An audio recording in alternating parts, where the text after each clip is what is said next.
We've all seen a highly dramatic professional exit. Maybe someone was just quietly ushered out or they chose to resign.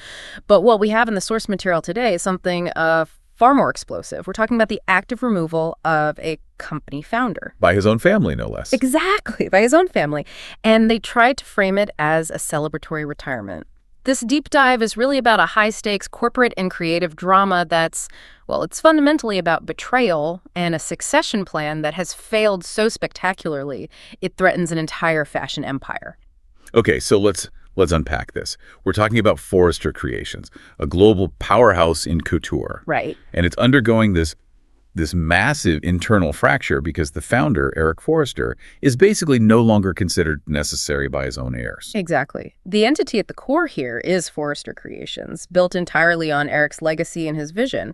But this isn't just some simple boardroom shuffle. No. This is a crisis triggered by a unilateral, very calculated move from key family members. We're talking Ridge, Steffy, and Brooke. So our mission today is to cut through all the personal drama. Yeah, and pull out the professional nuggets. Yeah. What happens when the architect of a billion-dollar brand is suddenly treated like, I don't know, a historical artifact that needs to be put in an archive? And the moment that set this whole explosion off was the so-called surprise party. The party. Yeah. Eric walks into a situation that's supposed to honor him, but that surprise just It curdles into humiliation almost instantly. We're talking about balloons, a cheerful cake, and a massive banner. And the banner is key. It is. It announces his forced victory lap. It wasn't a celebration. It was a public declaration that his career was over, whether he liked it or not. And that detail, forced victory lap, it encapsulates the disrespect, doesn't it? The sources are absolutely clear that Eric had repeatedly told them he was not ready to step down. So the party wasn't a consultation. It wasn't a gradual transition. It was a done deal. Ridge, Steffi, and Brooke just decided it was official, and the party was just the PR announcement. I do have to pause here, though, because we need to address their motivation, or at least their claimed motivation. Right. The sources say Ridge and the others tried to justify this because of Eric's recent near-death experience. Are we too quick to dismiss the idea that this was just a really heavy-handed but maybe well-intentioned intervention? Boy, that's the exact tension we need to look at. The family's defense, according to all the sources, is framed entirely in terms of love and protection. We're doing this because we love you. Exactly. They insist they're just celebrating his achievements and protecting him from the workload that almost killed him. Yeah. But the way they did it, the public humiliation, the complete denial of his agency, it just betrays that motive. Yeah. When you force a founder out, I don't care how worried you are, you destroy the relationship.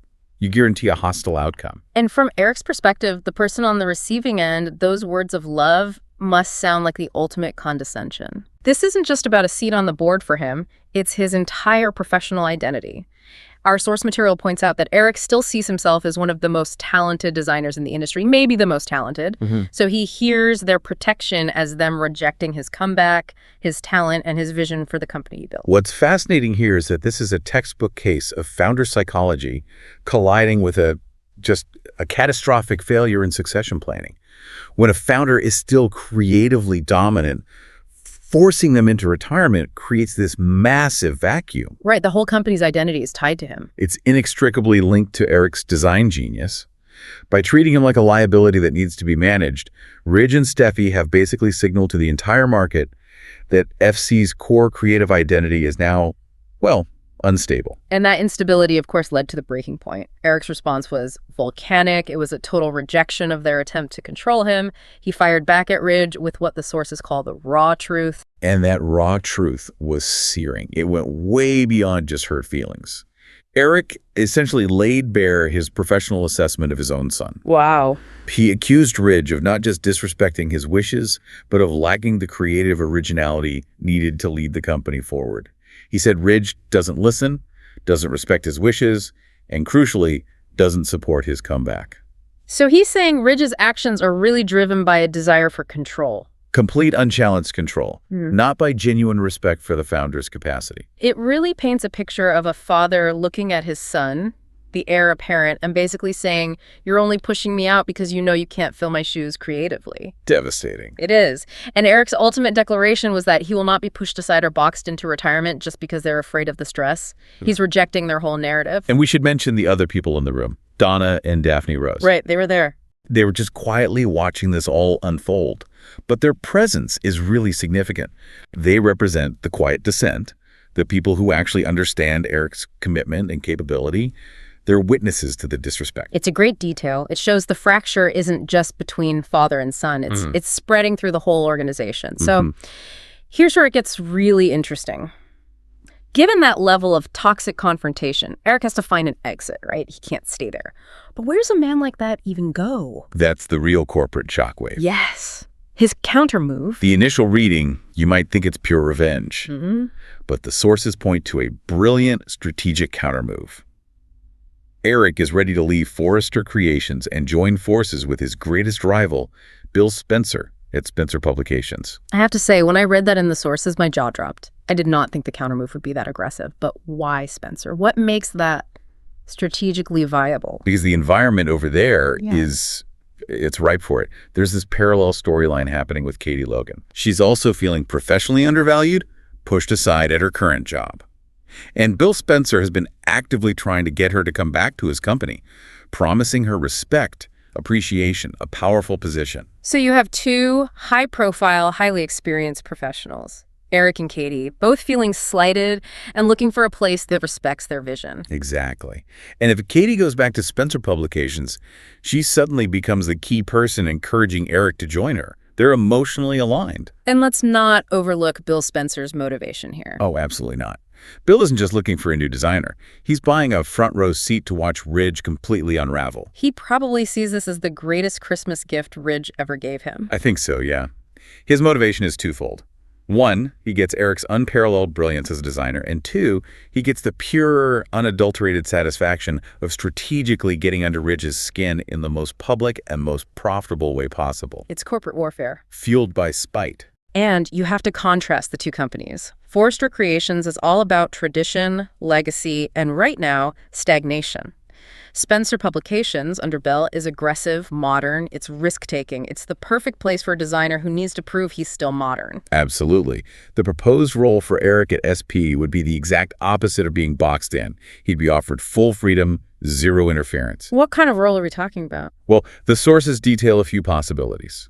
Spearheading Ion Fashion, launching a brand new couture line under the Spencer name, or maybe mentoring a new generation of designers with total creative license. It's the ultimate validation. It's everything FC just denied him. So if we connect this to the bigger picture, Eric's departure would have immediate, severe, just catastrophic consequences for Forrester Creations. This isn't just losing a talented employee. No, it's severing the company's foundational connection to its own name. The fallout begins immediately. Ridge loses his co-designer, the foundation of the company's entire reputation. Shareholders at FC would panic. That's a crucial detail. Ridge holds the majority of the voting stock, doesn't he? So how much power do these panicked shareholders really have? That's the leverage point. Ridge may hold the voting power, but the shareholder panic isn't about challenging the vote. It's about valuation, investor confidence. Okay. The Forrester brand is built on intangible assets, reputation, prestige, the whole founding family story. The minute Eric walks out and joins a rival, those intangible assets, that confidence, it just evaporates. The stock price plunges. The company destabilizes financially, even if Ridge keeps operational control. And the fashion press would, to quote the source, explode over the scandal. It would be the story of the year. Meanwhile, for Bill Spencer, this would be the single greatest strategic win of his career. He gets the talent and causes maximum damage to his rival. And, crucially, for Eric himself, the personal and professional gain is immense.